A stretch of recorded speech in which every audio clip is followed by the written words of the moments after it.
Bonsoir, Beruchim Abaïm, sur notre plateforme Yeshiva Zoom, pour la gloire d'Akadosh Baruch Hu. Et ce soir, nous allons rencontrer des grands Chidushim, Be'ezrat Hashem, avec de la Siyata Dishmaya et avec le Kahal qui arrive tout doucement, mais sûrement, Be'ezrat Hashem. Alors, attendez, parce que là, ça bouge encore un peu. Voilà. Bonsoir à tout le monde, Erev Tov. La paracha de Vayetse a tellement de messages à nous délivrer.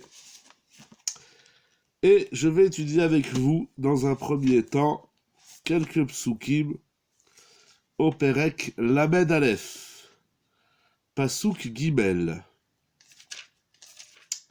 Je prends le pasuk, c'est toujours un immense plaisir de se retrouver le jeudi soir pour échanger sur la paracha et de pouvoir étudier avec vous Chizku ve'imtsu.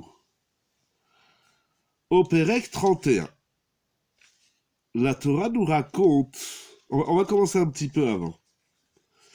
La Torah nous dit que Yaakov Avinu, donc on sait, il va travailler chez Lavan 7 ans pour épouser Rachel, et puis au final il aura épousé dans un premier temps Léa.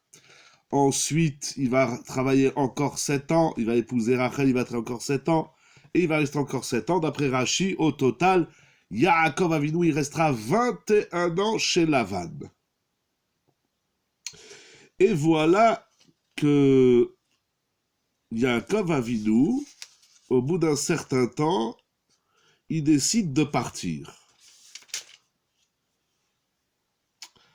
Alors, qu'est-ce qui se passe? Vayomer Hashem el Yaakov, Shuv el eretz avotecha ul molatecha ve'yeh imach. Yaakov Avinu, voilà, donc on est au Perek Lamed Aleph, Pasuk Gimel. Vayomer Hashem el Yaakov, donc Yaakov Avinu, après ses 21 années passées chez Lavan, pour épouser Rachel et Léa, également les shfachot, les servantes Bila et Zilpa, avoir des enfants, travailler pour avoir une parnassa et s'enrichir, Yaakov Avinu décide de partir. Pasuk Bet vayar Yaakov et pede Lavan veine elenu imo kitmol shinshom. Yaakov Avinu, il voit que Lavan est différent. Il n'est pas comme il était la veille et l'avant-veille, hier et avant-hier. Alors Hachem dit à Yaakov, Shuv el eretz avotecha. Hachem dit à Yaakov, retourne vers la terre de tes ancêtres, ve'yeh imach, et je serai avec toi. Donc Yaakov Avinu, il décide de partir et il en reçoit même l'ordre d'Hachem. Shuv el eretz avotecha. Yaakov Avinu fait appel à ses épouses,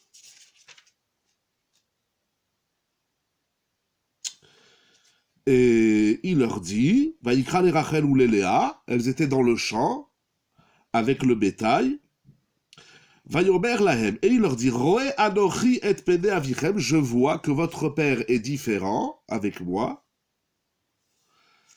Veloke avi ayai m'a dit, et Hachem est avec moi. Vous savez, il leur tient un discours, vous savez que j'ai travaillé avec votre père de toutes mes forces, j'étais correct, et j'ai beaucoup travaillé chez votre père. Votre père m'a trompé plusieurs fois, au moins 100 fois, à Seret Monim. Ensuite, il est dit, Vayomer Elai Malach, donc il parle avec le Malach. Voilà, et au Pasuk Yud Gimel, Anochi akel betkel asher masharta shamatze asher natali sham neder ata ou kum tse min haaretz hazot veshuv el eretz molatecha. En simple, Yaakov Avinu décide de quitter Lavan. Parce qu'il se rend compte que c'est plus possible. Il a quand même tenu 21 ans, c'est pas rien. Il appelle ses épouses, Rachel et Léa. Pardon. Après sa décision, il a l'ordre d'Hachem. Hachem lui dit, retourne chez ton père, Shuv dans la terre de tes ancêtres. Shuv el eretz avotecha. Yaakov fait appel à Rachel et Léa et il leur tient tout un discours sur plusieurs versets. D'ailleurs, très impressionnant, on a du pasouk Dalet, He, Vav, Zaïd, Chet, Tet, Yud, Yud Aleph, Yud Bet. Donc sur 9 versets, il leur tient un discours que c'est plus possible, il ne peut pas rester là. Au 10e verset de ce discours, il leur dit d'ailleurs, Hachem est avec moi et Hachem m'a donné l'ordre de partir. Alors, première question, pourquoi Yaakov Avinu, il a besoin d'expliquer à Rachel et Léa qu'il se doit de partir, que le moment de partir, de quitter la vanne est arrivé? Pourquoi il leur dit pas directement, Hachem m'a dit de partir? Pourquoi Yaakov Avinu, il tient un long discours sur 9 psukim avant de leur dire que Hachem lui a dit Kum tsemina aretz hazot veshuv el eretz amolatecha au chapitre 31, verset 13. Pourquoi il leur tient ce long discours? Il peut leur dire directement, mes épouses, mes chéries, le moment est arrivé de partir, parce que Hachem me l'a ordonné. Pourquoi il a besoin d'expliquer qu'il a travaillé, qu'il était correct, et que c'est la vanne qui l'a roulé, que c'est plus possible comme ça, et que leur père l'a trompé 100 fois? Pourquoi Yaakov Avinu il a besoin de tenir tout ce discours? Dis-moi directement, Rachel et Léa, j'ai reçu l'ordre d'Akadosh Baruch Hu. Il a décidé avant l'ordre, on ne prétexte pas un ordre d'Hachem. Très bien, c'est juste. Votre remarque est très importante. Mais pourquoi il a besoin... Justement, vous allez dans le sens de la question. On prétexte pas, on n'explique pas l'ordre d'Hachem. Il pouvait dire à ses épouses, le moment de partir est arrivé, parce que Hachem, il m'en a donné l'ordre. Pourquoi il a besoin de leur raconter toute une histoire? Surtout qu'elles sont au courant de son histoire. Bien évidemment. Première question. J'espère que la question est claire. Elle est simple, elle me semble simple. Derrière cette simple question se cache un grand yesod dans la vie. Nous allons voir. Nous allons voir maintenant la réaction de ses épouses. Perek Lamed Aleph, Pasuk Yud Dalet. Versets 14, 15, 16 et 16.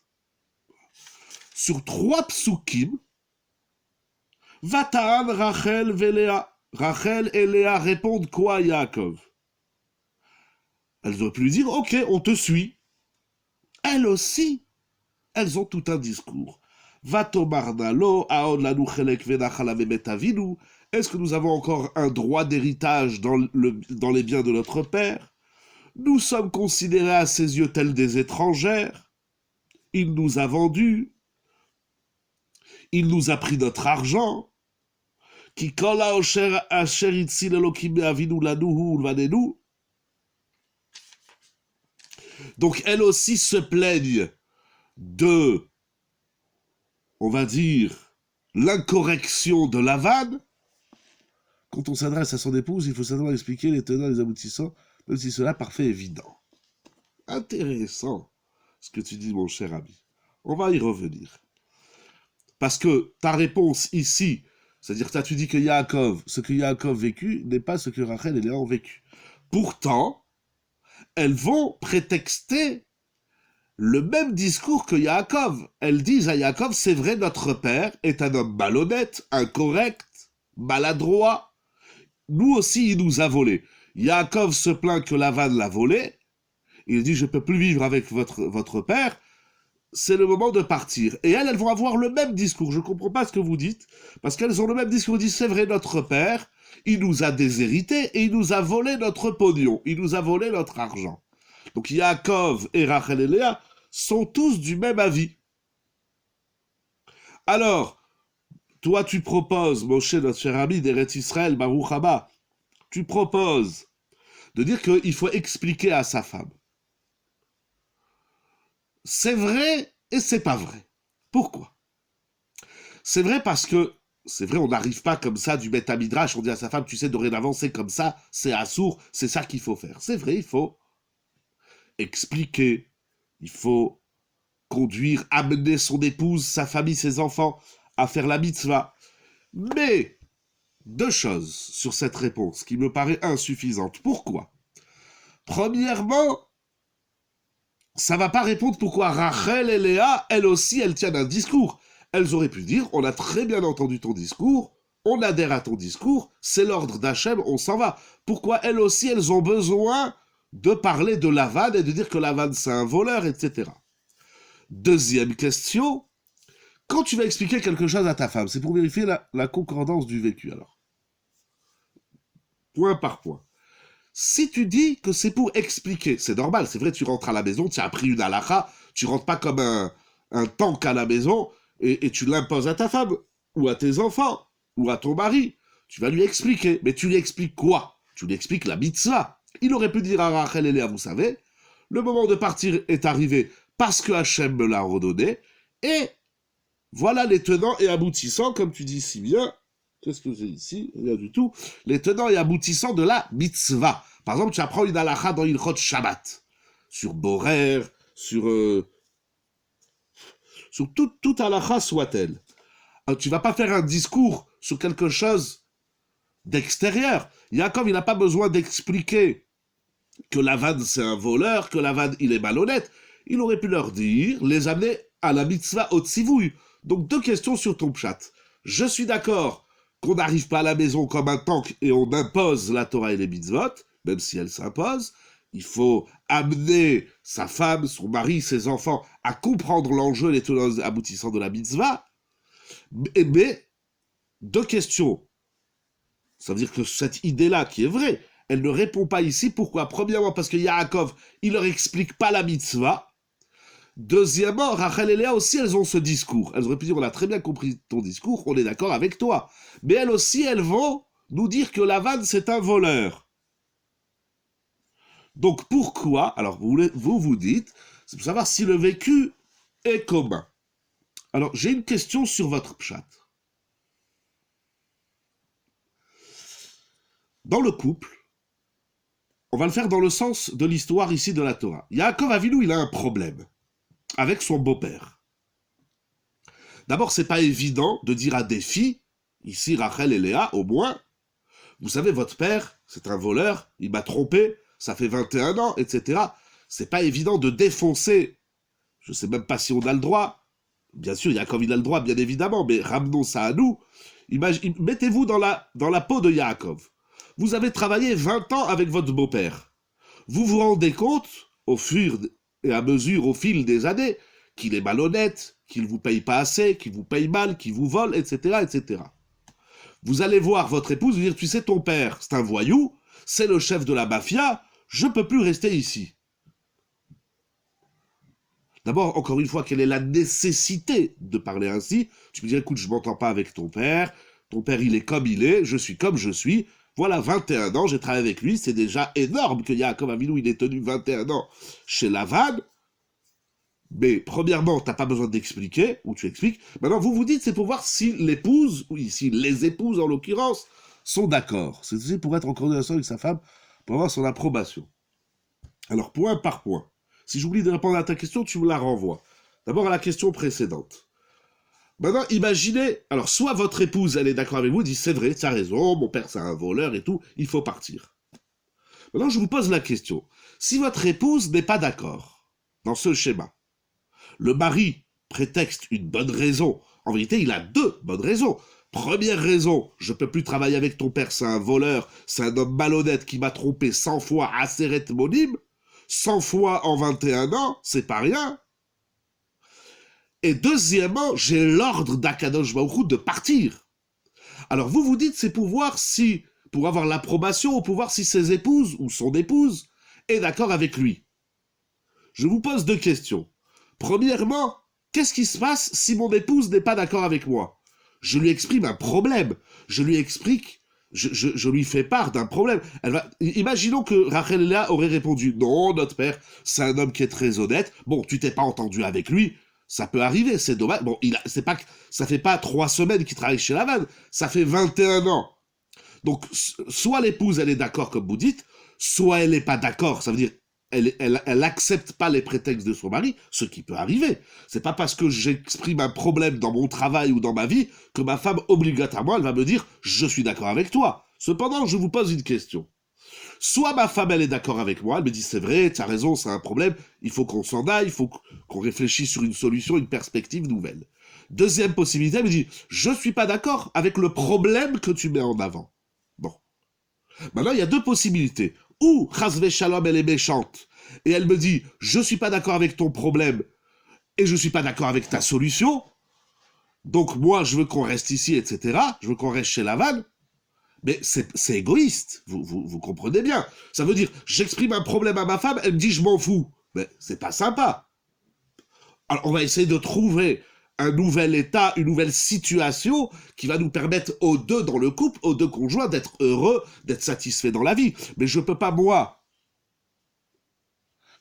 par exemple, si vous voulez appeler ça une pchara, c'est-à-dire un compromis. Bon, on va essayer de trouver. C'est pas je viens chez ma femme et je lui dis chérie, j'ai un problème. Elle me dit non, c'est pas un problème, je m'en fous, continue comme ça. Mais je te dis, je peux pas continuer comme ça. J'étouffe, je suis pas heureux dans la vie. Et bien évidemment, vice-versa aussi. Je le fais juste dans ce schéma parce que c'est l'histoire de la paracha. Mais dans le schéma inverse aussi.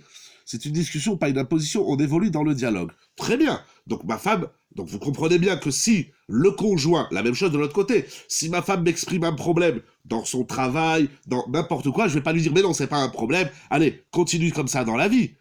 Je vais entendre, c'est vrai, c'est un problème. Alors ensemble, on va essayer de trouver une solution. Ça, c'est premièrement. Donc ça veut dire, vous vous dites, hein, parce que vous avez avancé une idée, qu'il voulait savoir si ces femmes, elles sont d'accord avec lui. Mais j'ai pas besoin que ma femme, elle soit d'accord avec le problème que j'ai. J'ai besoin que ma femme, elle soit d'accord que j'ai un problème. J'ai pas besoin que mon mari approuve mon problème. J'ai besoin que mon mari approuve que j'ai un problème. Maintenant, je suis pas d'accord que moi, j'aurais pas vécu de cette manière, j'aurais pas vécu ça comme un problème, mais chacun ses émotions, chacun sa sensibilité, chacun ses sensations, etc., etc. Ma femme, elle vient avec un problème, je vais pas lui dire dégage, mais j'ai le droit de lui dire, je suis pas d'accord avec ton problème, mais j'entends que toi, tu as un problème, alors on va essayer ensemble de trouver une solution. Vous comprenez? Ici, le débat. Mais si j'ai un problème, j'ai pas besoin que ma femme elle me dise, mais il faut avoir connaissance du... Alors très bien. Donc Yaakov, il vient, il dit à ses épouses, j'ai un problème. Ok. Pas ok parce qu'il va avoir une autre question qui va détruire tout ça. Donc ok. Ma femme, je dis à ma femme, chérie, j'ai un problème. Elle n'est pas obligée de me dire, ah oui, c'est un problème. Elle a le droit de me dire, je suis pas d'accord avec toi, mais j'entends que toi, tu as un problème. Donc, soit elle me dit débrouille-toi, c'est pas sympa, c'est égoïste, on est un couple, etc. Soit elle me dit je suis pas d'accord que c'est un problème, mais si toi tu le vis mal, si toi tu le vis comme un problème, alors ensemble on va trouver une solution, ensemble on va trouver des nouvelles perspectives dans la vie, etc. etc. Donc Yaakov, il peut dire à ses épouses j'ai un problème. Mais pourquoi il a besoin que pourquoi on a besoin que Rachel et Léa elles disent ah ben nous on a le même problème. Mais en vérité, la question, elle est encore plus forte, parce que Yaakov Avinu, il a présenté à Rachel et Léa deux choses. Premièrement, son problème. Deuxièmement, l'ordre d'Akadosh Baruch qui doit partir. Et sur un ordre d'Akadosh Baruch j'ai pas besoin de l'approbation de mon conjoint. Je sais pas moi, prenons un exemple. Un couple qui est loin de la Torah, Chazvé Shalom. Et il mange pas cachère, chasvé shalom. Un jour, le mari, il va dans un chiour, dans une conférence, il écoute un chiour, l'importance de la cacheroute. Il rentre à la maison, il dit à sa femme, dorénavant, il n'y aura plus de cochon à la maison. Maintenant, elle dit, non, moi, je veux manger du cochon. Ma chérie, tu veux manger du cochon? Ça te regarde. Mais à la maison, le cochon, il rentre plus. C'est parce que Dieu, il a ordonné. Alors je vais t'expliquer ce que j'ai compris du chiour, on va étudier ensemble, on va réfléchir, on va découvrir, on va approfondir, jusqu'à ce qu'on intègre. Mais si ma femme, elle n'est pas d'accord que je fais la Torah et les mitzvot, je vais pas lui dire, ok, si j'ai l'ordre d'Akadosh Baruch Hu de partir, alors, première question, pourquoi il a besoin d'expliquer son problème? Ça, c'est la première question qu'on a demandé en premier temps. Deuxième temps, puisqu'il parle d'une mitzvah, d'un ordre d'Hachem, Shuv el eretz avotecha ulmolatecha, là j'ai plus besoin de l'accord de ma... C'est pas ma femme qui va me dire, ou mon mari, qui va me dire si je vais à la synagogue ou pas, si je vais étudier la Torah ou pas, si je fais de la tzedaka ou pas, si je mange kasher ou pas, etc. Des fois, je rencontre des gens, alors je te vois plus à la synagogue. Ah, tu vois, ma femme, elle veut que je reste avec elle. Mais c'est pas à ta femme de te dire si tu vas aller à la prière, à la synagogue, c'est pas... Et pourquoi tu n'as pas étudié? Ah ben ma femme, elle veut que je reste avec elle. Mais reste avec elle à un autre moment que l'étude. C'est pas le conjoint, ou bien évidemment, dans le même sens, aussi dans l'autre sens également. C'est pas... un jour, j'ai dit à une dame, je vous vois plus dans les shiurim. Elle me dit, mon mari, il veut pas que je vienne au shiur. Et alors? Tout d'un coup, tu l'écoutes ton mari? Quand ton mari te dit, viens, on achète cette voiture-là, ou ce frigidaire, ou viens, on part là-bas, tu lui dis non, là, tu tiens tête. Mais quand ton mari te dit, j'ai pas envie que tu ailles au chiour, j'ai envie que tu restes avec moi, là, tu l'écoutes. C'est extraordinaire. Alors, ou tu l'écoutes tout le temps, monsieur, madame, ou tu écoutes tout le temps ton mari, ou ta femme, que ça soit dans le Chol ou dans le Kodesh, ou tu l'écoutes jamais. Mais en vérité, dans le Kodesh, c'est pas mon conjoint qui va me dire quel est le baromètre de ma Torah. Moi, je veux avancer dans la Torah, je veux étudier la Torah. C'est ou mes shalom ou les shalom. C'est compliqué cette histoire. Tout à fait. C'est ça que je soulève. Dans les mots d'aujourd'hui, je dis bien entre guillemets, je ne peux pas imposer la Torah à mon conjoint. Mais mon conjoint ne peut pas m'imposer de ne pas faire la Torah et les mitzvot. J'ai pas besoin que ma femme, elle me dise oui, va à la prière, oui, achète des tefilines. Mais avant cette situation nouvelle, il y a un passé personnel. Oui, mais ça n'explique pas, ça ne répond pas le tzivouille. Ça ne répond pas l'ordre. Il y a un ordre. Alors je vais t'expliquer, bien sûr, encore une fois, j'arrive pas à la maison comme un tank, ou comme, je sais pas moi, Chasvé Shalom, une bombe, et je t'impose et c'est comme ça, on s'en va et puis c'est tout. J'entends qu'il y a il y a une introduction, mais à quoi elle sert? Alors, je discute vos idées, parce que c'est vrai, il faut tenir compte de la vie de l'autre, il faut tenir compte de la sensibilité, de la peine, etc. Mais lorsqu'il s'agit d'une mitzvah, alors bien sûr, je ne vais pas imposer, et le respect de... Mais encore une fois, le respect de son épouse, qui est majeur dans la Torah. La Torah, elle reconnaît une place aux femmes et aux épouses des plus grandes. On n'a pas imagination, on fera peut-être un chiour sous ça à l'occasion, on verra davantage. Mais la Torah, elle reconnaît l'épouse dans toute sa noblesse, dans toute, je sais pas, sa classe, dans toute sa royauté. Eshet Ha'il Mi'imtsa. Une femme, c'est une reine.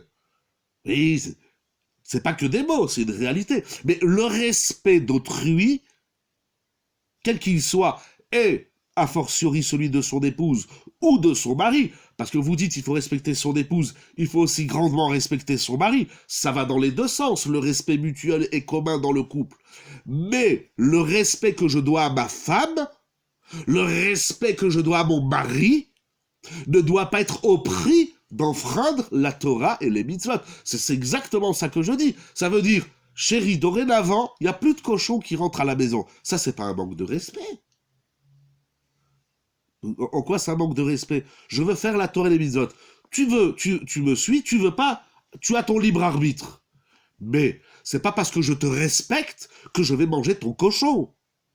Ça, je le fais dans le couple. C'est vrai aussi lorsque vous êtes invité. Vous êtes invité chez quelqu'un, mais vous savez qu'il ne respecte pas les lois de la cache-route. Mais de lui dire, excuse-moi, je ne mange pas, c'est pas un manque de respect. Comme moi, je te respecte, et dans les mots un peu sans explication, mais encore une fois, je vais expliquer le sens du commandement d'Hachem. Mais j'ai pas besoin de lui expliquer ma vie. Je vous donne un exemple, regardez. Un monsieur travaille Shabbat. Chas v'shalom lo alenu velo alechem. Que ça reste juste un exemple théorique. Il travaille Shabbat. Et un jour, il découvre la mitzvah du Shabbat. Ça fait 20 ans qu'il est marié. Il rentre à la maison et dit à son épouse, tu sais, je vais plus travailler le Shabbat. Alors bien sûr, elle panique un peu, elle dit quoi? Tu vas faire Shabbat? Tu vas devenir religieux, tu vas devenir orthodoxe, tu vas devenir un rabbin. Chérie, j'ai pas dit tout ça. J'ai dit je veux respecter la loi d'Hachem. Je veux faire Shabbat. J'ai compris, à travers les shiurim, à travers l'étude, l'importance du Shabbat. Toi, tu veux continuer à prendre la voiture et aller travailler? C'est dommage, j'espère qu'un jour tu fasses tchouva comme moi. Maintenant, deuxième histoire. Donc, il va lui expliquer l'importance du Shabbat. Il va pas dire, voilà, tout le monde fait Shabbat à la maison, bim, bam, boum. Non, on n'en est pas là. C'est pas ça à faire.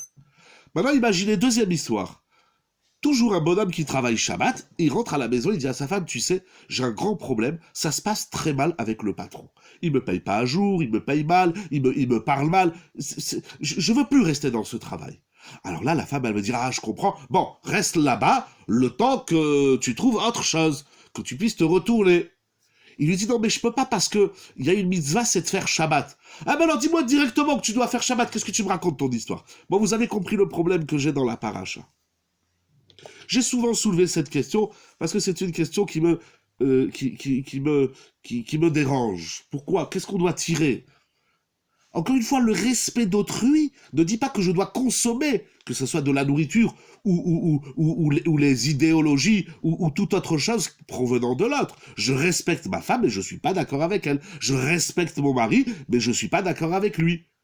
Le respect, ça veut pas dire. Le respect, ça veut pas dire que je vais devenir l'autre. C'est pas ça le respect. Le respect, c'est que tu penses A et je pense B, mais on continue à vivre en communauté, à s'aimer, à se communiquer, etc., etc. Ça, c'est la question.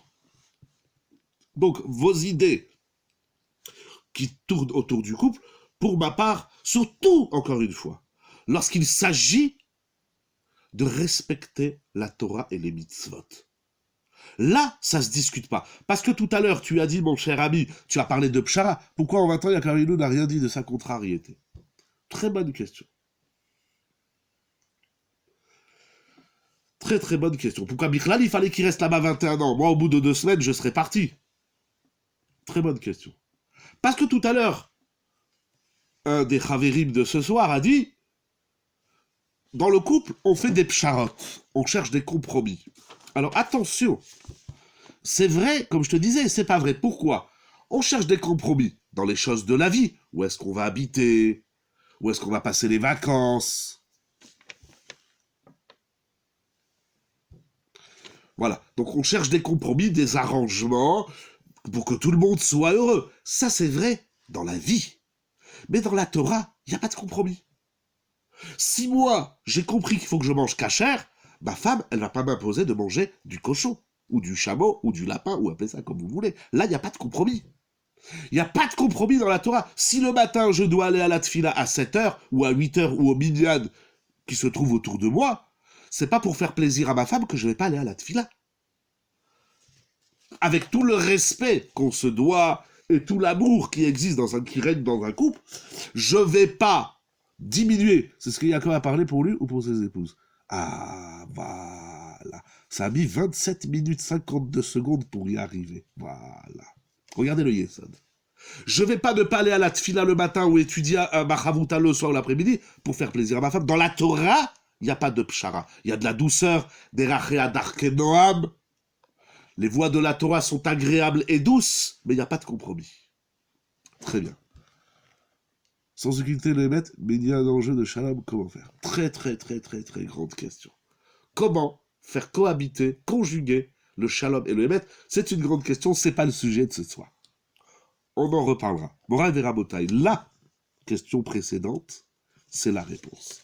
En vérité, ce discours est-il au bénéfice des épouses, c'est-à-dire au bénéfice de Rachel et Léa, ou bien il est au bénéfice de Yaakov? Je m'explique. Et cette idée-là, je suis content que vous soulevez le problème, j'ai trouvé une idée fondamentale dans la vie, dans un livre extraordinaire qui s'appelle Mitzion Michlal Yofi, d'un Gaon Adir, un grand Talmid Racham, qui vit aujourd'hui à Yerushalayim Ira Kodesh, du nom de Rabbi Avigdor Nevantzal, dans son livre sur Bereshit. Il dit un grand Yesod.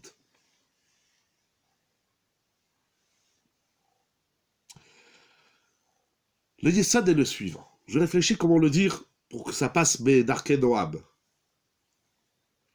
Il dit le Gaon Rav Nevantzal quelque chose d'exceptionnel. C'est vrai que Yaakov, il est en souffrance et contrarié. Mais n'oublions pas que Yaakov Avinu, il va devenir Yaakov chez Lavan. C'est pas pour rien qu'il est là-bas.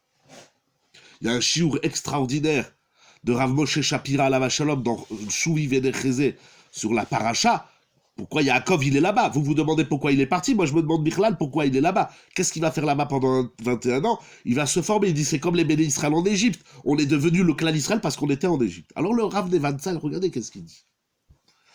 Akadosh Baruch Hu, il te dit Shuv el eretz avotecha. Akadosh Baruch Hu, il te dit fais Shabbat. Akadosh Baruch Hu, il te dit mange kasher. Akadosh Baruch Hu, il te dit fais telle et telle et telle et telle mitzvah. De l'autre côté, il y a ce qu'on appelle le Yetzer Hara, le Satan, le Malach Hamavet. Qu'est-ce qu'il fait le Yetzer Hara? Il dit bien sûr que tu vas faire la mitzvah d'Hachem. Bien sûr, Shuv el eretz avotecha, ul moladtecha. Quitte ton pays. Et ça, Kadosh Baruch Hu, il a dit à Avraham et à Yitzhak. Mais à Yaakov, il lui dit retourne dans ton pays. Quel que soit l'ordre d'Akadosh Baruch Hu. L'ordre d'Akadosh Baruch Hu à mettre en place, à réaliser, c'est toujours pour l'homme un nisayon, une épreuve. Quelque chose que tu n'as pas fait pendant des années. Vous savez, j'avais un élève, j'aime pas dire ce mot, mais toujours il me le disait. Je vais citer son nom parce que c'était un monsieur que j'aimais beaucoup, qui est venu étudier, on a étudié ensemble plus de 10 ans. Il venait à la yeshiva, dans les shiurim. Notre cher ami Yaakov Oliari, Jacques Oliari, Zichrono Livracha. Ce monsieur, après le shiur, il me ramenait à la maison le vendredi matin. Et il me disait, c'est un monsieur qui a commencé à faire tchouva, je dis bien commencé à faire tchouva, à l'âge de 75 ans. Il a découvert la Torah à l'âge de 75 ans. Je ne sais pas si vous savez ce que ça veut dire. À peu près, hein. Et il me dit, vous savez, tout ce que vous dites, c'est vrai, j'adhère, je comprends, j'aime beaucoup. Même sa femme, Madame Oliari, que je vous lui donne une longue vie, une bonne santé. Des fois, quand je la rencontre, elle me dit, je ne sais pas qu'est-ce que vous dites à mon mari, mais chaque fois qu'il revient de votre chiour, il est émerveillé. On étudiait dans le temps à l'échour à Volbé. On a eu l'occasion aussi de faire de la Gemara ensemble. Mais un jour, il m'a dit, vous savez, j'aime beaucoup ce que vous enseignez. Ravolbé, les livres, j'aime beaucoup. Il dit, mais vous savez, à mon âge, c'est très dur de faire tchouva. Je lui ai dit, c'est vrai. Enfin, c'est vrai. Je peux entendre. Je suis loin d'avoir 75 ans, dans le temps j'étais encore plus loin. Je lui dis merci de me le dire, parce qu'on ne se rend pas compte de la structure, de là où les gens y vivent, comment ils vivent, mais même de l'âge. Je lui dis merci de me le dire. La prochaine fois que je verrai un monsieur, une madame de 75 ans dans mon chiour, alors je verrai les choses un peu différemment. Et il me disait, c'est très dur de faire Shabbat, de manger kasher. Il me dit, vous savez, ça veut dire quoi à 75 ans de changer sa cuisine? Et Baruch Hashem, il a fait des efforts. Baruch Hashem, et comme tous ceux qui font tchouva, mais imaginez, faire tchouva, mettre en pratique une mitzvah de la Torah, quelle qu'elle soit, c'est très dur.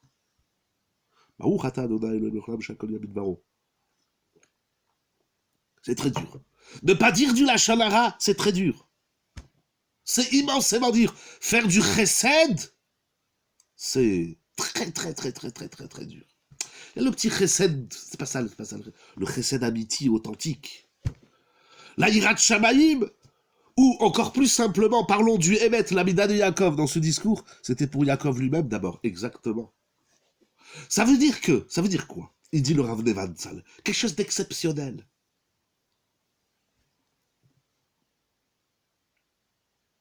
Parlons de l'amida de Yaakov lui-même. Yaakov, Samida, c'est le Emet. Vous savez combien c'est dur d'être Emet et Amiti? Vous savez combien c'est dur? Ah, maintenant il y a un ordre. Hachem, il dit, arrête de mentir. Ah, mais comment je fais? D'un côté, j'ai l'ordre d'Hachem qui me dit, arrête de mentir. J'ai l'ordre d'Hachem qui me dit, arrête de manger du cochon. J'ai l'ordre d'Hachem qui me dit, arrête les mariages mixtes, l'assimilation. J'ai l'ordre d'Hachem qui me dit, Donne ton argent à la tzedaka, à Ser, à Sénoulach, mais donnez-le à Ser, combien c'est difficile. C'est aussi une mida de Yaakov Avinu. Toutes les mitzvot de la Torah, elles sont dures. Chacun là où c'est dur. Tu as envie de dire du Lachon Hara, tu rentres du travail, tu rentres du kollel, tu as envie de raconter à ta femme tout le mal que l'un et l'autre il t'a fait. Tu rentres du boulot, tu as envie de dire à ton mari, à ta femme, tu as envie de lui dire à ton conjoint tout le mal de ton patron. Et tu te tais. Parce que la Torah, elle te dit, ferme-la, tais-toi. Shtika. Donc, il y a l'ordre d'Hachem, mais il y a mes émotions, il y a ma personne, il y a ma culture, il y a ma structure intellectuelle, physique, physiologique, psychologique, etc., etc. Comment prendre l'ordre d'Akadosh Baruch Hu et l'intégrer dans mon organisme physique, physiologique, psychologique, psychos, tout ce que vous voulez. L'ordre d'Akadosh Baruch Hu, je me le prends dans la tronche, comme ce temps qui en dit « Arrête de manger pas cachère. Arrête de dire du Lachon Hara. » Je sais que c'est vrai, et on sait que c'est vrai. On sait que c'est amiti. Mais d'un autre côté, il y a toute notre structure que Hachem nous a fait comme ça. Et on a l'impression que l'ordre d'Akadosh Baruch Hu, il nous attaque, il nous violente. Alors, parce que je mets des mots. Mais on le vit comme ça, c'est-à-dire, oui, Hachem, je te promets, je vais faire des efforts. Mais Akadosh Baruch Hu, il nous a donné un corps qui est complètement, comme nous a enseigné le Maharal Akadosh Zecher, Tzadik Livracha Zechuto Yagen Alenu, que le corps et l'esprit sont diamétralement opposés, comme Lavan et Yaakov, comme Yaakov et Esav, etc. Et je dois prendre la Torah, encore plus si c'est le Sechel Eloki, comme dit le Maharal, je dois prendre ça et je dois le mettre dans un corps. C'est avec mon corps que je fais la Torah et mitzvot. La force de la Torah, c'est pas celle que tu as compris. La force de la Torah, c'est celle que tu mets en pratique. Pourquoi ? Parce que dans l'esprit de l'homme et l'esprit d'Hachem, il n'y a pas des grandes contradictions. Mais c'est pas un dictateur, ce n'est pas la cruauté de l'homme qui faisait le commandement comme il veut. Je dis pas ça. Parce que je parle comme ça un peu investi, mais dis-toi qu'il y a une mitzvah où il verra, imagine, tu vas à la choule, et puis tu vas au Beth Midrash, tu écoutes un shiur, et puis un rav, il t'enseigne une halakha. Reprenons l'exemple du Lachon Hara. Tout le monde sait que le Lachon Hara, c'est assour. Et tout le monde en dit. Pourquoi ? Pourquoi on sait que c'est assour de dire Lachon Hara, par exemple. On sait que c'est important de faire ça et de faire ça. Mais pourquoi on n'y arrive pas ? C'est pas toujours un manque de volonté, mais c'est parce qu'on n'a pas le moyen de prendre cette mitzvah d'Hachem et de l'intégrer dans notre corps. Alors on va s'investir dans la Emouna, dans la Simcha, etc. Il dit le Rav Nevan Tzal, en vérité j'ai retrouvé ce Yesod dans l'absolu, dans Rav Volbe, il ramène au nom de Rabbi Yerucham, il dit la Torah, elle a deux aspects. Elle a l'aspect Sechel, je comprends, j'intègre, je réfléchis, j'étudie la Gemara, etc. Et il y a le corps. Et la Torah, il faut parler à l'esprit, il faut lui parler un langage intellectuel, et au corps, il faut lui parler un langage corporel. Il faut prendre la Torah. Il ne faut pas que le corps, il la vit comme une violence, comme une dictature, comme tu dis, merci. Il faut ramener le corps à la raison. Comment ? Comment on fait ça ? Il y a plusieurs exercices. Il dit le Rav Nevan Tzal, c'est de se dire, dans notre corps physique, oui, dans notre corps physique, c'est aussi parce qu'on n'a pas un mode d'expression. Il y a plein de paramètres. Regardez comme le temps il avance et j'ai encore beaucoup de choses à dire. C'est question de la. Mais comment on fait ? Comment on fait ça ? Concrètement, prenez. J'ai donné plein d'exemples, mais prenez l'exemple que vous voulez. Il y en a, c'est Nida. Il y en a, ils n'arrivent pas à faire Nida. Il y a des femmes qu'elles n'arrivent pas à se couvrir la tête. Pourquoi ? C'est tellement léger, un foulard sur la tête. Moi, je comprends pas. Bon, bien sûr, c'est facile. Je suis un homme. Moi, j'ai une kippa, etc. Mais pourquoi les femmes, elles n'arrivent pas à mettre un foulard ? Je comprends pas. Une casquette, un chapeau. Tu sais que c'est important pour qu'on arrive. Prenez, s'il vous plaît, je vous laisse 10 secondes, réfléchissez dans votre tête d'une mitzvah, d'une halakha, que vous faites, même avec gaieté, avec simcha, avec émouna, mais qu'au fond, vous sentez une opposition. Vous sentez j'aimerais bien manger du cochon, c'est moins cher que la viande cachère. Vous sentez ce conflit. Est-ce qu'il y a des choses comme ça chez vous ? Comment expliquer à quelqu'un... Ah, voilà, voilà, voilà. Alors, j'y arrive. Vous dites quelqu'un de loin, mais prenez même un enfant. Il y a cette violence. La loi, la Torah, Ravolbi dit la Torah, elle est dure. Il y a cette violence. Ce que je veux dire, c'est que dès qu'on dit à l'autre, voilà ce que tu dois faire, l'autre tout de suite il réagit, non, moi j'ai pas envie de dire, mais c'est la loi d'Hachem qui s'impose. Comment vivre agréablement la loi d'Hachem qui s'impose, que tu le veuilles ou non, elle est là, que tu le veuilles ou non, Hachem il va te juger, que tu le veuilles ou non, tu vas aller dans le Olam Haba, dans le Gehinnom, c'est comme ça, Rosh Hashanah, tout le monde est jugé, etc. Il dit Rav Nevan Tzal un gros yesod.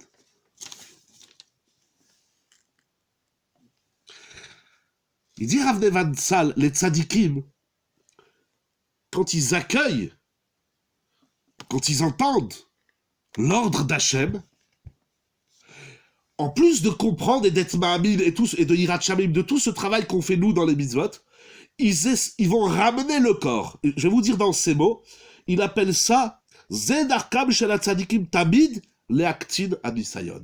Les tzadikim, ils prennent le nisayon, l'épreuve. Chaque mitzvah, c'est un nisayon. Quand Hachem, il te dit fais ça, c'est une épreuve. L'épreuve, c'est pas seulement de perdre de l'argent, de tomber malade ou je sais pas quoi, ou de se disputer à draguer. Non, chaque mitzvah, c'est un nisayon. Alors les tzadikim, ils réduisent, ils rapétissent l'épreuve. Comment ils font? D'un côté, ils vont travailler la Emouna, la Hirat Shamayim, la Havat Hashem, la Dvekut Bashem, la Simcha. Ça, c'est le côté Rouhani. D'un autre côté, ils vont voir le corps. Et ils vont dire au corps, tu sais, en vérité, toi, tu crois que tu es heureux. Exactement. Toi, tu crois que tu es heureux. Parce que Yaakov, il aurait pu rester encore 100 ans chez Lavan. C'est vrai que Lavan, il est tordu. C'est vrai que Lavan, il t'a trompé. C'est vrai que Lavan, tout ce que tu dis sur Lavan, c'est vrai. Mais sauf, là-bas, tu deviens Yaakov Avinu. Là-bas, tu t'enrichis. Imaginez, vous avez une place, vous êtes payé 10 000 euros par mois. Mais de temps en temps, vous vous rendez compte que votre patron, il vous trompe. Vous vous rendez compte que votre patron, il vous parle mal. Mais tu viens à la fin du mois, tiens un chèque de 10 000 euros. Yaakov Avinu. Alors, mais maintenant il faut que je parte. J'ai l'ordre d'Hachem. Mais tout ordre d'Hachem soit-il, toute mitzvah de la Torah, c'est un nisayon. Pourquoi c'est un nisayon? Parce que le corps, il n'arrive pas à adhérer. Le corps, il dit, mais tu es fou, ne quitte pas la vanne. Tu gagnes du pognon, tu deviens riche. Tu es connu dans toute la région. Yaakov Avinu, il a mené la bracha dans toute la région. Tu es un dieu. Dans les mondes d'aujourd'hui, tu es un gourou, tu es un marabout. Tu es marabouté chez la vanne. Il faut pas partir. Le corps, il dit, mais le corps, il regarde ses intérêts. Alors Yaakov Avinu, il parle à son corps. Rachel et Léa, elles parlent à leur corps, c'est-à-dire aux émotions. Elle dit, c'est vrai qu'ici on devient riche, mais c'est insupportable, ce comportement. Après, il faudra comprendre la raison et ce conflit. Ça veut dire, le Yesod, c'est que les tzadikim, il va ramener plein d'exemples. Je vais vous donner le troisième exemple qu'il cite. C'est Yosef HaTzadik. On verra par la suite dans Bereshit, au chapitre 39, Madame Potiphar, vous vous rappelez cette histoire? Court après Yosef HaTzadik. Elle lui fait des promesses. J'ai pas compris votre question. Et le couple? Il faut arriver à expliquer à sa femme, si je peux me permettre, c'est pas un Isayod, c'est un Imoud de 21 ans. Un Imoud. Tu sais, moi, j'habite pas en Israël, j'ai pas bien... Tu veux dire un Imoud, un exercice, je crois, Imoud. Ça veut dire... comment on dit Oui, un exercice. Il fait des exercices. Oui. Mais c'est un Nisayon. Un entraînement, voilà, merci. Un entraînement. C'est vrai que c'est un entraînement. Mais d'un côté, c'est un entraînement qui ramène quelque chose. D'un autre côté, et qui construit. Yaakov, il s'est construit. Mais vous savez, les Bnei Israël, quand on est sorti d'Égypte, puisque j'ai cité Rav Moshe Shapira qui fait le parallèle entre Yaakov chez Lavan et les Bnei Israël en Égypte. Quand on est sorti d'Égypte, il y a des Juifs qui ne voulaient pas sortir de l'Égypte. Pourquoi ils ne voulaient pas sortir de l'Égypte? Mais parce que là-bas, ils avaient le bonheur. Le bonheur, ils avaient l'esclavage. Oui, mais eux, ils vivaient cet esclavage comme un bonheur. Ils ne voulaient pas sortir. Et ceux qui sont sortis, c'était pas évident. Ils ont pris avec eux le célèbre Pessel de Micha. Ils ont pris des objets de culte de Avodah Zarah. C'est pas évident de quitter un endroit. C'est pas évident de quitter un endroit. Parce que dans toute chose, on se dit, dans toute chose dans la vie, on se dit, ok, ici, il y a des avantages et des inconvénients. Et ailleurs aussi, il y aura des avantages et des inconvénients. On sait ce qu'on a, on sait pas ce qu'on n'aura pas. Là, toutes ces grandes phrases bidons. Il y a une mitzvah d'Akadosh Baruch Hu. Les mitzvahs, elles nous guident. Mitzvah, c'est écrit dans le Zohar, c'est ramené dans les Sfarim. Mitzvah, c'est tzavta. Tzavta, ça veut dire GPS. Les mitzvahs, elles te guident. Elle me guide, c'est vrai, elle guide mon esprit, elle guide mon âme, mon lababa, tout ce que vous voulez. Mais il y a une certaine violence, pardon que je dis un mot fort, mais faire une mitzvah, c'est pas évident. Ok, tu as de la émouna, de la hirat shamaïm, de la dvekou, de la avat Hashem, tu as tout ce que tu veux, tu as même la simcha. Mais au fond de toi, il y a un petit quelque chose qui te dit, mais tu es sûr que tu vas être un peu plus sévère, tu es sûr que tu vas faire mieux les lois de la cacheroute et de la tzniout, etc. C'est dur que... Non, c'est dur lorsque le corps, il n'adhère pas. Et pour que le corps, il adhère, et c'est ça qui augmente le nisayon. D'un côté, il y a le corps qui est dit fou, il y a les émotions, les sentiments, les ta'avot, les désirs, tout ça, tout ce qui fait du corps. Le corps est en opposition en FR au sechel. Alors comment on fait? Alors après qu'on a entendu l'ordre d'Hachem, qu'on a étudié la Gemara, le Midrash, les Mefarshim, on se tourne vers le corps. Et qu'est-ce qu'on fait? On va lui expliquer qu'en vérité, lui aussi, ici, il est en souffrance. Parler au corps suffit pour qu'il adhère. Exact. Il faut se parler à son corps. Il faut lui dire à son corps, tu sais, il faut trouver, Rabbi Yerucham, il appelle ça Sfatagouf. Alors regardez l'exemple, le troisième exemple qu'il ramène, il est extraordinaire. Madame Potiphar, elle dit à Yosef, qu'est-ce qu'on fait? Elle le charme, elle lui court derrière tous les jours. Et c'est écrit dans Bereshit au chapitre 39, verset 9, que Yosef, il lui dit comme ça. Il dit, tu sais, ton mari, il m'a fait confiance. Parce que je gère le palais de ton mari, de monsieur Potiphar. Il a tout ce discours dans Bereshit au chapitre 39. Et à la fin, il lui dit, et de toutes les façons, je ne peux pas faire une faute avec toi, parce que c'est une faute aux yeux de Dieu. Alors il dit Rav Nevansal, mais qu'est-ce que tu as besoin de lui raconter? Que ton mari, il t'a fait confiance, que tu peux pas le trahir? Dis-lui directement, je peux pas faire une avéra avec toi, tu es une femme mariée, tu es l'épouse de Potiphar. Et Hachem, il nous a interdit l'adultère, tout simplement. Là aussi, il y a ce long discours. Regardez, je le fais pas avec vous parce que le temps avance, et je voudrais vous montrer encore deux découdotes. Un point très important. Pourquoi Yosef il tient tout ce discours? Tu sais, mais si je faute avec toi, alors qu'est-ce que après ton mari va dire? C'est un manque de Hakaratatov, c'est pas sympa, il m'a donné du boulot, il m'a fait sortir de prison, et moi, je le trahis par derrière, et de toutes les façons, Akadosh Baruch Hu, il m'a dit, c'est assourd que je m'unisse avec toi. Pourquoi il a besoin de tout ce discours? Dis-lui directement, ça veut dire Madame Potiphar, elle vient voir Yosef, elle lui dit viens, il lui dit non, c'est péché. Si tu t'arrêtes au péché à la Havera, tu vas pas tenir. Parce que le corps, il te tire de l'autre côté. À un moment donné, il faut argumenter des arguments. C'est ça, Sfatagouf. Moraï Verabotaï, avançons un petit peu. D'abord, ce que dit ici Rav Nevansal, c'est une méthode extraordinaire. Il faut encore développer. Ça m'a rappelé une Gemara, bien évidemment, au traité Souka. Dafnoun Bet. La Gemara ramène l'enseignement de Rabbi Yehuda.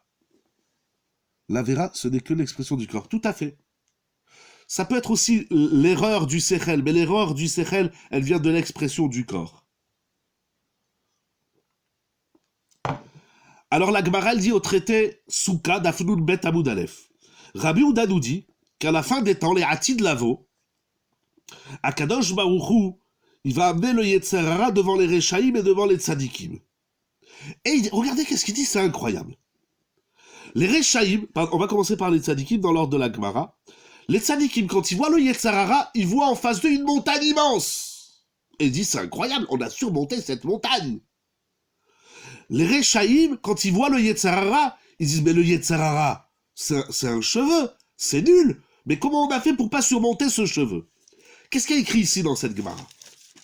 Parce que la question des tzadikim, c'est-à-dire, ils sont en exclamation, ils sont exclamatifs, ils disent quoi? On a réussi à surmonter cette montagne. Comment on a fait?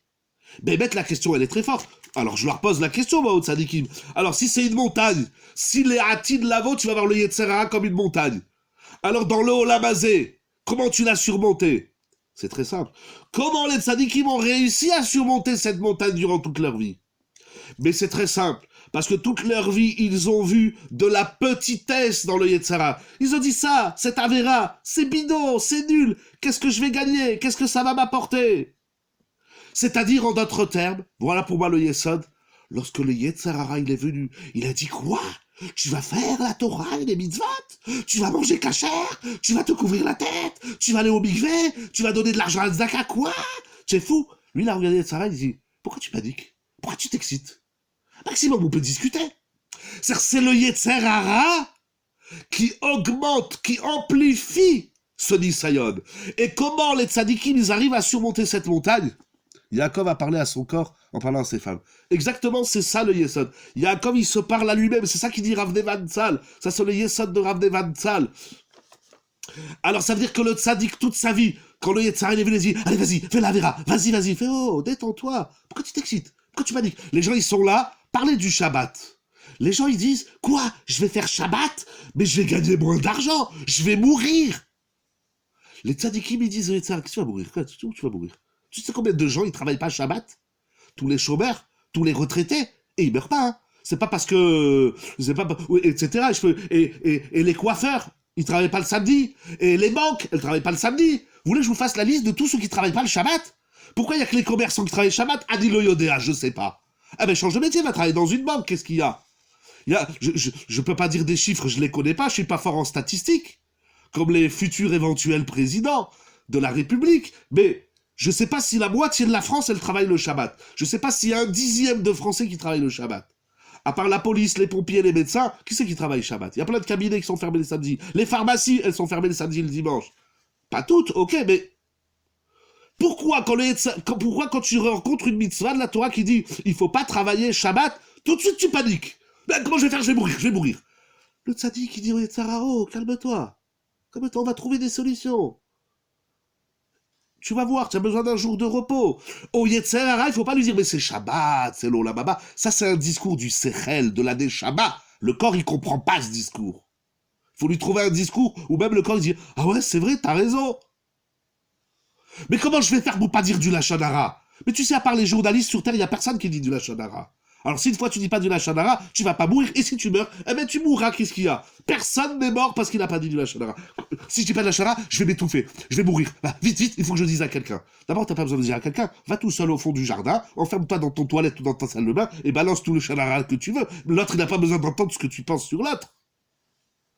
Ce que je veux dire, c'est que le Yetzara, il vient, il amplifie, il panique, et il nous met en panique, on va dire, ah, comment je vais faire, je vais mourir, et paf. Et après que l'homme, il a fait la Vera, il dit, mais finalement, c'était pas compliqué de se retenir. C'était pas compliqué de... C'est sûr, encore une fois, c'est dur, mais c'est pas compliqué. Dur, c'est pas synonyme de compliqué. À la fin des temps, les tzadikim, ils vont voir cette montagne, ceux Yetzara, ils vont dire, mais c'est plus haut que l'Himalaya, que l'Everest, etc. Très bien, alors si c'est plus haut, comment tu y es arrivé? C'est parce que la montagne, parce que ce Yetzerara-là, tu t'es pas laissé marcher les pieds dessus. Ça veut dire quoi? Comment les Réchaïm n'ont pas réussi à battre le Yetzerara alors qu'il n'est qu'un cheveu? Alors maintenant, je pose la même question aux Réchaïm. Je dis, mais si, les Hati de Lavo, et on te le dit déjà maintenant, en vérité, tu le sais déjà, c'est qu'un petit cheveu. J'ai pas dit que c'est facile. J'ai pas dit, mais non, c'est rien du tout, allez, tu travailles pas Shabbat, allez, couvre-toi la tête, c'est rien du tout, c'est un petit truc. Non. Il faut juste un peu minimiser. Il faut pas rentrer dans l'élan, dans la panique que le Yetzarara, il nous crée et nous fait croire. Alors je demande au Réchaïm, ça veut dire quoi c'est un cheveu? Vous savez, la montagne, elle est grande, mais tu t'éloignes, elle est petite. Tu t'éloignes un peu plus, tu t'éloignes, à la fin tu la vois plus. C'est parce que tu te mets devant et que tu lèves la tête, tu dis, ouah, comment je vais arriver en haut? Alors comment Bémet on arrive en haut? Pourquoi les Réchaïm, ils n'ont pas réussi à battre et à surmonter le Yetzerara? C'est parce que toute leur vie, ils l'ont vu comme une montagne. C'est ça le chidouche. Bon, Rabbi Rabotai, pour conclure, comment on arrive à faire ce travail? Il tape, il revient, et quand tu crois que tu l'as convaincu, il revient. Attention, il faut jamais dire j'ai gagné le Yetzerara. Il faut dire j'ai gagné une étape. J'ai gagné d'abord du temps. Le Yetzerara, je dis toujours, le Yetzerara, il est là, il fait allez, vas-y, fais la vera. On dirait un supporter qui dit allez, vas-y, marque-le ce but. Et parfois, on se dit ça c'est encore une autre souga. C'est juste. Mais d'abord, parlons du Yetzerara qui est là. Il y a le Yetzerara qui est là, il y a le Yetzerara qu'on crée. C'est vrai. Mais l'un ou l'autre, ils sont de la même famille, ils s'appellent Yetzerara, famille Yetzerara. Voilà. Ça veut dire quoi, avance? Ça veut dire que le Yetzerara qui est là, qu'Hachem il t'a mis ou que tu vas chercher, le Yetzerara, je dis d'abord, on gagne du temps. Le Yetzerara, il te dit, allez, vas-y, fais-la, cette Avera. C'est d'accord, je vais la faire une seconde. Je suis en train de manger, je suis en train de dormir, je suis en train d'étudier la Torah. Je vais la faire, la Avera. Mais une seconde. C'est là, tout de suite. Allez, oui, tout de suite. Une seconde. On se met en position, on se met en condition, etc. Le Yetzerara, il faut lui trouver un discours, et c'est pas facile. C'est vrai. Mais on y arrive, et on peut y arriver. Déjà, de pas se laisser aspirer par cette panique que le Yetzerara, il nous dans laquelle il nous, dans l'engrenage dans lequel il nous positionne. Moraï et Rabotaï, je me suis posé une question. Ça, c'est le Vort, le Yesod de Rav Nevanzal. Ne crois pas, c'est dur, mais ne crois pas que c'est si dur. Je ne sais pas si ça vous est arrivé dans la vie de faire certaines activités et vous êtes là, vous dites « Ah non, j'y arriverai pas, c'est pas pour moi, non, c'est trop dur. » Vas-y, essaye, tu arrives. Ah ouais, finalement, c'est pas si dur que ça. C'est dur, je me suis un peu surmonté et j'y suis arrivé. On ne croit plus en soi. Brave et Rabotaï. Comment on arrive à cela? Comment on fait quand le Yetzer Hara, il arrive, il t'attaque? Comment tu fais? Ah, vous savez, c'est quoi le Yesod? Regardez. Yaakov Avinu, dans la paracha de cette semaine, le Yetzer Hara, classique, je nous aide. Non, c'est pas comme ça. Ah, que je il nous aide pas. Que je nous aide pas. Ça n'existe pas que Hachem nous aide. C'est un autre discours. On reviendra sur ça. C'est juste qu'il reste pas beaucoup de temps. Bichlal. Non, que je il nous aide pas. C'est pas comme ça. C'est pas comme ça. Il nous aide, mais pourquoi il nous aide? C'est tout le chiot de Ravolbé dans la paracha de cette semaine, dans Rouar, Shlomo. Le Sarah se nourrit que de Gdusha. Donc, on voit que dans la Gdusha, il y a tout. Non, avec la Gdusha, ça marche pas. Ça marche parce que tu es dans le Sechel, tu es dans la Neshama. Et si le Yetzar, on le met de côté, un jour on l'explose, bon, et Rabotai restant dans la Sougia. Je vous dirai un Yesod Hatsum. Yaakov Avinu, comment il a compris ça? Comment on arrive à cela? Parce que des fois c'est vrai. Mais vas-y, dis-le, c'est la Shadara. Toute la ville, elle doit le savoir, etc. Le Yetzara, il argumente. Alors on doit contre-argumenter. Il faut être armoumi. Il faut être rusé comme lui. Comment on fait? Celui qui est mangé par son Yetzara, c'est parce que le Yetzara, il a gagné. Comment le Yetzara, il gagne? C'est très simple. Le Yetzara, il gagne. Je vais vous le dire dans la paracha. Yaakov Avinu, au début de la paracha, il fait un rêve. Dans ce rêve, il voit Dieu, et Dieu lui dit, je vais t'aider. Oh. Hachem, il lui dit, je vais t'aider. Vous croyez comme ça qu'Akadosh Baruch Hu, il est venu dans la tête de Yaakov Avinu, et il lui a dit, je vais t'aider? Yaakov Avinu, il a tout un historique. C'est quoi l'historique de Yaakov Avinu? Quand est-ce qu'Akadosh Baruch Hu, il nous aide? La Gemara, et j'ai retrouvé, alors je le dis plus en mon nom, je le dis au nom du Bet Yaakov de Ishbitsa. La Gemara dans Masechet Brachot dit, le rêve, les rêves que nous rêvons la nuit, sont le miroir des pensées diurnes, des pensées de la journée. Yaakov Avinu, s'il a fait le rêve de l'échelle, que dans ce rêve, regardez le Baal HaTurim, toutes les allusions et tous les messages, il y a tout l'exil et la Géoula et le Mashiach et la Torah, il y a tout dans cette échelle. Comment Yaakov Avinu il est arrivé à ce rêve? Moi je crois que il a une vision prophétique. Mais pourquoi cette vision prophétique, elle lui est rentrée dans la tête? Pourquoi Kadosh Baruch Hu, il a montré ça à Yaakov? Parce que Yaakov Avinu, toute la journée, il cherchait à Kadosh Baruch Hu. Il a dit à Kadosh Baruch Hu, là où il allait, ce qu'il faisait, et ce qu'il mangeait, ce qu'il pensait, etc. Il cherchait à Kadosh Baruch Hu. Dans la journée, tu peux pas toujours voir Kadosh Baruch Hu. Pourquoi? Parce que tu as tes soucis, tu as ta famille, tu as ton travail, tu as ta avodat Hashem. La nuit, l'esprit, il est déconnecté de tous les problèmes, de tous les soucis de la vie. Ce que tu penses la journée, mais que tu peux pas aller au bout de cette pensée, pour mille et une raisons, eh ben la nuit, ta pensée, elle va au bout de ce qu'elle voulait adhérer. Qu'est-ce que ça veut dire? Yaakov Avinu, toute la journée, il a cherché à Kadosh Baruch Hu. J'appelle ça Yaakov Avinu, il a eu des très grandes ambitions. Ça veut dire quoi? C'est que Yaakov Avinu, il s'est pas vu au talon. Yaakov, il va pas rester au talon. Yaakov, il sait d'où il vient, mais il va arriver à Israël. Ça va le mener, on va le voir dans les parachiotes. Yaakov Avinu, il dit quoi? Moi, je suis pas un petit, moi. Moi, je suis pas tout petit.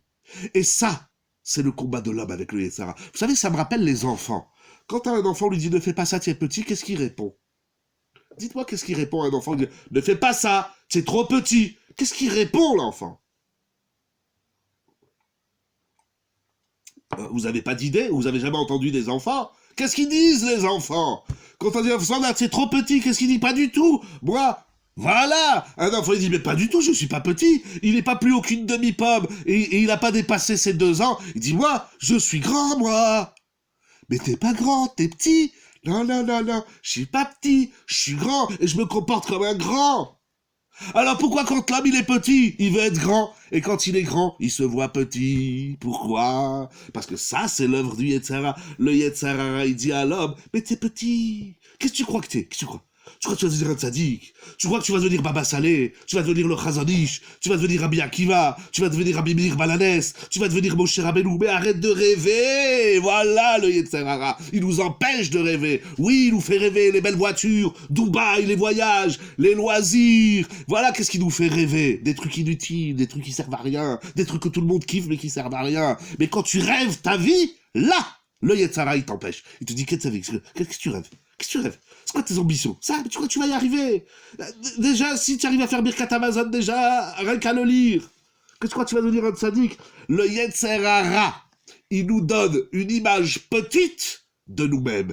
Yaakov Avinu, toute la journée, dit, moi, je suis pas petit. Et toute la journée, il rêvait d'une échelle pour monter. Jusqu'où? Très haut. Certes, elle a les pieds sur terre, mais Verosho Magia Shamaïma. Yaakov Avinu, il veut arriver jusqu'au ciel. Il va tellement arriver jusqu'au ciel que c'est écrit Tsurato Shel Yaakov Avinu. Chakukal Kisei Akavod. Je crois que Yaakov Avinu, d'ailleurs c'est écrit dans Chazal, il y a des psukim même, que Yaakov Avinu, il a surpassé Avraham et Yitzhak. Il s'appelle Bechir Avot. Il est le père élu de tous les Avot. Il est au-dessus d'Avraham. Il a des ambitions. Il veut arriver jusqu'au Kisei Akavod. C'est-à-dire qu'il a une image de lui très grande. Il se voit pas comme un petit être de rien du tout. Je suis pas un moustique, non. Le moustique, il a été créé avant moi. Mais il n'y a pas de moustique sur terre. Moi, je ne suis pas un moustique. Moi, je suis Yaakov Avinu. Je me vois grand. Et le Yetzer Hara, son œuvre, son exercice, c'est dire tu n'es pas grand, tu es petit.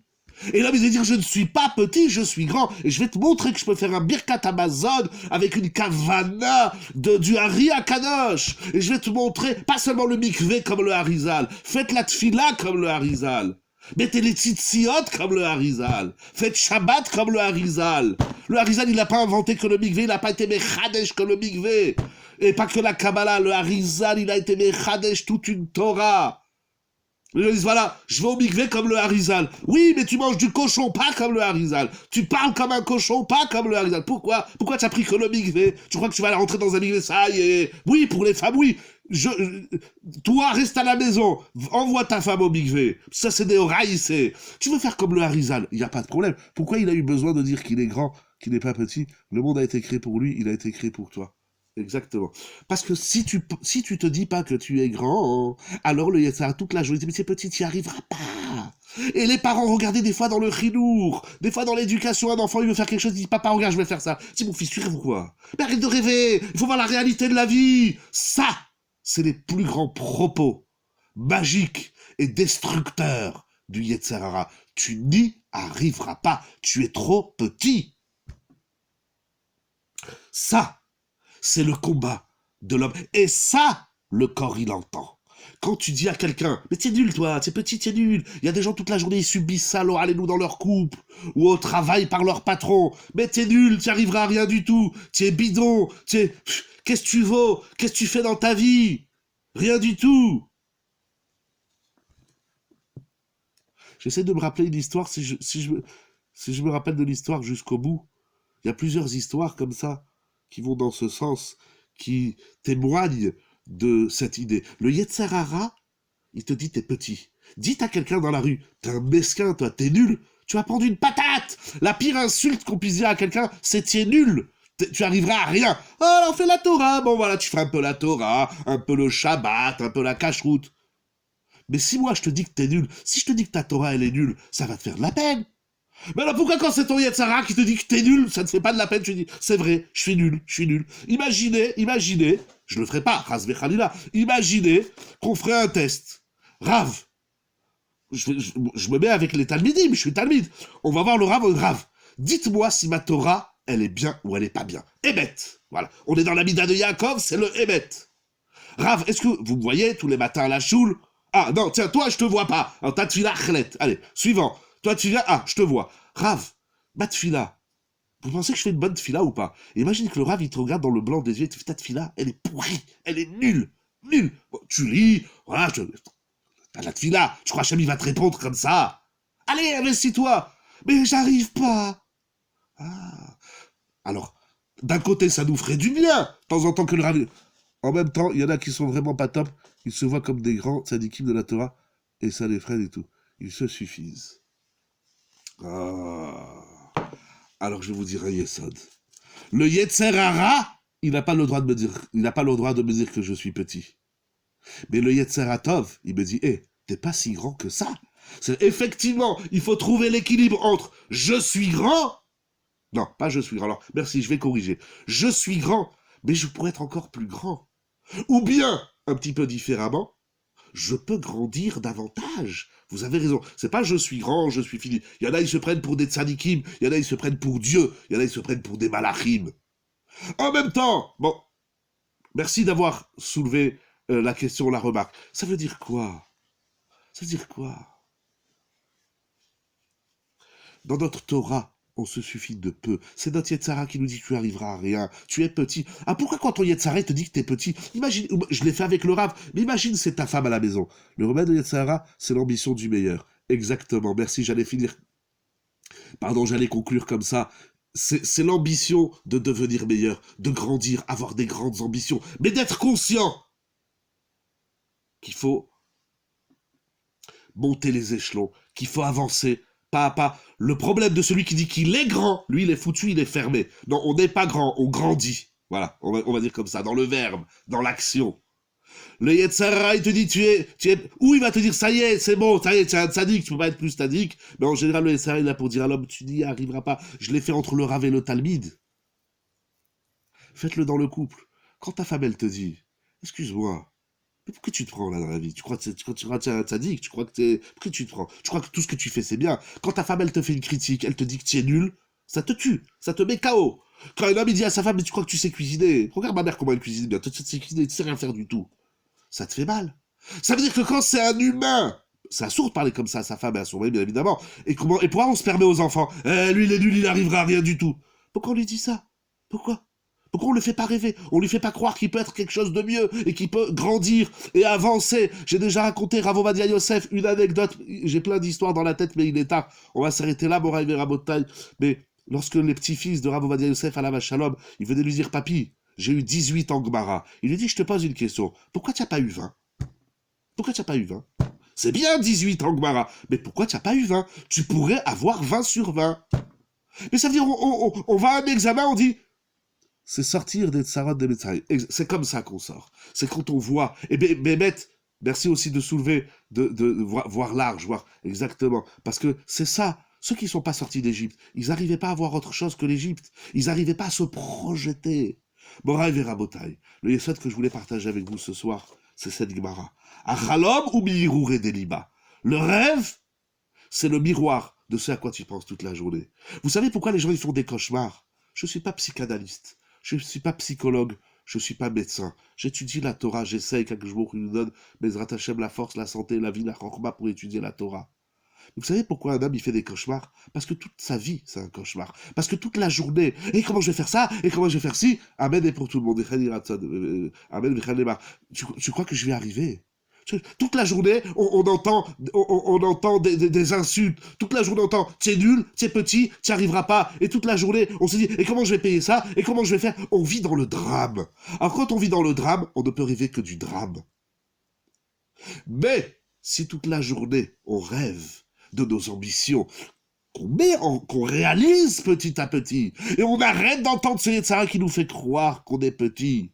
Et ça, c'est un discours que le corps, il entend. Dites à quelqu'un qui n'est pas dans la Torah, passez dans une banque, passez chez un avocat, chez un médecin, dites à un médecin, t'es nul, mais vous l'avez tué. Dites à un avocat, mais t'es nul, toi, qu'est-ce que tu fais, t'es nul, c'est rien du tout. Mais dites à n'importe qui, à un commerçant, à un homme tout court, mais t'es nul, tu l'as tué. Alors moi, je te tue quand je te dis que t'es nul. Voilà. Moi, ça te tue. Mais pourquoi quand ton Yetzer Hara te dit que t'es nul, tu dis au Yetzer Hara, allez, à partir de cette semaine, on est le mois de Kislev, je vais me renforcer dans la tfila, je vais faire une tfila comme un tzaddik, je vais étudier la Torah, je vais faire la tzedaka, je vais me la fermer pendant un mois, je vais arrêter de critiquer et de bombarder d'insultes les uns et les autres. Le Yetzer Hara, il fait, tu crois que tu vas y arriver? Et pourquoi j'y arriverai pas? Pourquoi j'y arriverai pas? Parce que toi, mais c'est Yetzer Hara, tu as décidé que je suis petit. Ah ben tu sais quoi, d'abord je vais faire l'expérience. Et des fois ça marche, et des fois ça marche pas. Mais quand ça marche pas, qu'est-ce qu'on fait? On dit, tu vois, j'ai essayé.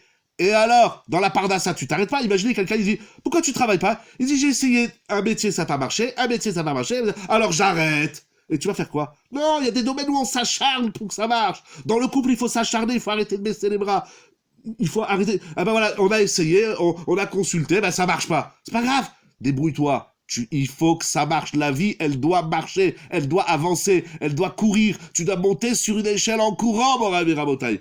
Voilà, c'est l'idée que je voulais partager avec vous. C'est le limoud, c'est pas qu'une idée. Il y a Ratson, qu'on arrive à mettre ça, Bezrat Hashem, en œuvre, que nous rêvions, Bezrat Hashem, la gloire d'Akadosh Baruch Hu, Yaakov Avinu, là où il allait y chercher Dieu, alors que je me dis, je vais me dévoiler à toi. N'attends pas que Dieu se dévoile à toi pour que tu le vois. C'est pour ça que je disais tout à l'heure, l'aide d'Hachem devient seulement si l'homme, il la réclame. Si tu cherches Hachem, il est le tsel, il est l'ombre, il est le miroir d'Akadosh Baruch Hu. Si tu cherches Akadosh Baruch Hu, Akadosh Baruch Hu, il va se montrer. Le remède, c'est la gava dans la simra, avec la simra. Je dirais un peu différemment. Le remède, c'est être un orgueilleux humble, un humble orgueilleux. Vis-à-vis de soi, il faut être très orgueilleux. Envers les autres, il faut beaucoup de modestie. C'est pour ça que le discours de Yaakov, c'est ça le chidouche extraordinaire de Rav Matzal, le chidouche le discours de Yaakov Avinu, c'est pas pour leur donner à elle du courage, etc. Ce qui est énorme, c'est qu'ils ont le même discours. Elle aussi, il faut qu'elle se convainque dans ça. Elle aussi, il faut qu'elle prenne conscience que c'est le Yetzirah qui te dit quoi? Tu vas partir? Mais t'es fou? Mais regarde! C'est orgueilleux envers soi, ambitieux dans ce sens, hein, on a bien compris, et humble envers les autres. Pardon, là, il y a de la simra. Là, on touche les bêtes. Pas de panique. Il faut jamais paniquer. Quand le Yetzirah, il t'offre une avéra, et de toutes les façons, tu vas craquer. Chut. D'abord, il faut le dire au Yetzirah, c'est pas toi qui commande, c'est moi. La avéra, je la ferai quand je voudrais, où je voudrais, avec qui je voudrais, et avec le cochon que je vais décider. C'est pas toi que tu vas me dire. Tu m'as initié à une avéra, merci beaucoup. Quand le banquier, il te dit quelque chose, tu dis, attends, je vais réfléchir. Quand un tel, il te donne un conseil, tu dis, attends, je vais réfléchir. Pourquoi le Yetzirah, on l'écoute au doigt, et à l'œil, et à l'oreille, et aux yeux, et au nez, et à ce que vous voulez, pourquoi quand le Yetzirah, il te dit tiens un âne, tu dis c'est vrai. Et pourquoi quand ta femme, elle te dit que tiens un âne, c'est assourd de dire ça à son mari ou à son enfant, là, tu pleures. Quelle différence? Je ne fais que te dire ce que ton Yetzirah te dit. Ah, c'est moi quand je te dis que tu es petit, tu m'écoutes pas. Pourquoi? Parce que je suis pas petit. Mais pas du tout. Moi, je suis capable. Ah ben, dis la même chose à ton Yetzirah. C'est ça, Yaakov Avinu. C'est ça, Yaakov. C'est ça, Rachel et Léa de la paracha. Et Rav Matzali, c'est ça, Yosef Hatzadik. Quand le Yetzirah dit, mais tu vas tomber. Il fait, oh!